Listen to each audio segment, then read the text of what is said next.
2 of our 3-part class on how to host a free speech week for your campus. We've covered various ideas for events in our previous talk, and this week we're going to focus on free speech walls and group preparation. I figure we should maybe give it a few more minutes, just to let people arrive in. So until we'll wait, 2 more minutes or so, and then at 5:05 we'll start. I'll continue on.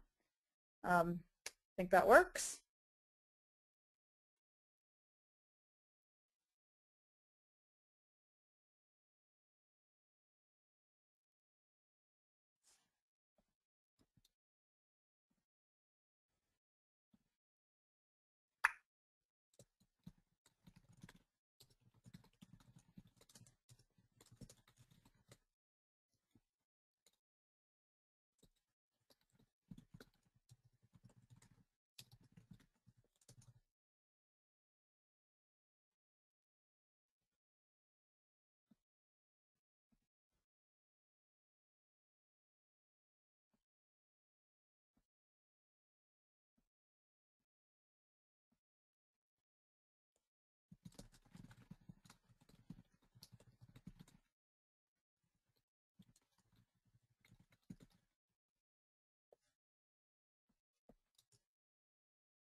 All right, so I guess we'll start.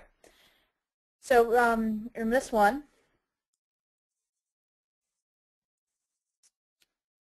we're going to briefly discuss the materials needed for your free speech wall, how to put together a board, and then we're going to discuss interacting with the administration, what to do if the administration has overruled aspects of your wall, and dealing with the media. Finally, we'll discuss recording your event. So, materials for your free speech wall. Pretty straightforward, You need your blank wall and plywood, butcher's paper, markers, etc. So anyone planning a free speech wall next week should have all the materials ready. Really, at this point, SFL, we've got so much material on free speech walls that one of our future projects is going to be putting together a handbook on the subject. So you can set up blank wall, either place the paper on the wall or construct a plywood frame and then place the paper on the frame. Have plenty of markers available. You can remove the caps if you think necessary. Sometimes people lose the caps if you have markers with caps on them during the wall. If construction still befuddles you, Yal has put together a link on YouTube, and the link is on the Facebook group. You should also bring your sign-up sheets and tabling materials to the event and set that up, and then you can get sign-ups, etc. So this was a rather interesting quote that I got from Luis, our executive board member based in Venezuela the other day. And when it comes to dealing with difficult administration, Estudiantes por la Libertad in Venezuela, well, they've got experience. They've had permits revoked at the last minute, and they've had authorities tear gas them.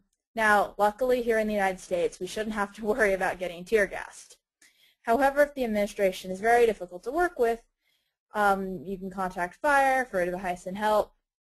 But back to the Berlin Wall concept. Estudiantes por la Libertad, they run this idea called the Berlin Wall, which is a slight variation on free speech, the free speech wall. It's got 2 sides. One side, the east side, is blank, except for a few red paint blood splatters. A guard keeps people from writing on the wall. On the other side, the west side, it's prepped with a bit of graffiti. If there's a bit of graffiti on beforehand, they found that people are more inclined to write on the wall.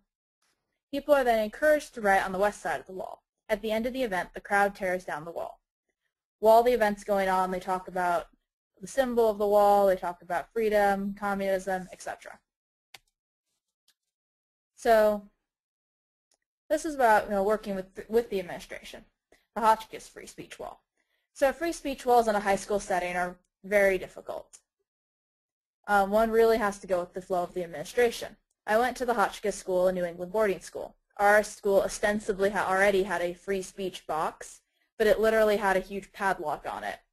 While I was there, the Libertarians Club had planned a free speech wall as one of our projects. If I remember, I think we teamed up with some other clubs, and the idea was to promote an open dialogue on campus. People would pin up index cards with writing onto a corkboard. The administration was initially fine with it and really supported the idea, and they wanted to place the wall in our school's atrium, the big entryway there. However, a few days into the project, the admissions department and the administration found some of the material was offensive and didn't portray the school in a good light. They literally took a black marker to the board and blocked out anything they deemed offensive. I kid you not, this was not done as a parody. They then decided that all index cards had to be submitted for review before being placed on the free speech wall. Their actions actually helped our message. We couldn't complain or do anything, we just had to go along. But before, the student body was pretty apathetic about the wall, feeling it was some administrative ploy to get students to say nice things. After messages were being blacked out and the wall started reading like a declassified CIA document, the student body was talking. They thought the wall was a joke. It showed the administration's position on free speech on campus. It really showed the hypocrisy. Shortly after that, the administration moved the wall out of the atrium to downstairs in the back of the basement. They still claimed there was a free speech wall on campus, if anyone could find it. While working with an administration that's constantly changing positions is frustrating, our club worked with it, and ultimately we got people engaged with the issues. Now free speech walls in high school, especially a private high school, it's different than college, and as participants are legally underage, and the administration has greater control over your actions. One has to be a lot more compliant. At the same time, a blacked out free speech wall makes a great point.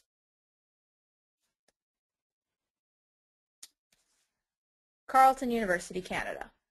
Up in Canada, Carleton University, well, they've had quite an encounter with the media.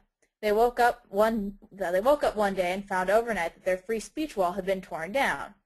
A militant activist had posted a manifesto on Facebook claiming that liberty requires liberation. Undeterred, Carleton's group set up a new wall and started talking to the media. They calmly made the case that the wall was about promoting ideas and free speech as a friend to minorities. Media attention was very positive, and it further promoted their cause. So when dealing with the media, media attention's great, but you need to remain calm, promote the ideas, promote that free speech is about, it's a friend to the minorities, and most of all, just stay calm. What to record? Recording an event is just as important as having the event. Perhaps assigning one person to be the group's photographer helps ensure lots of photos get taken. After the event, you can post them to Facebook and share them with SFL. You can even take videos and photos and put them together and make a music video about your event. The Cornell Libertarians, we did that for an ice cream, unionized ice cream stand event that we held last year. But, so yeah. So if you have any questions or comments, you can please email me at mwang@studentsforliberty.org. We'd love to see the photos that you have from your Free Speech Week, and if you've put together a music video, fantastic. Thank you so much.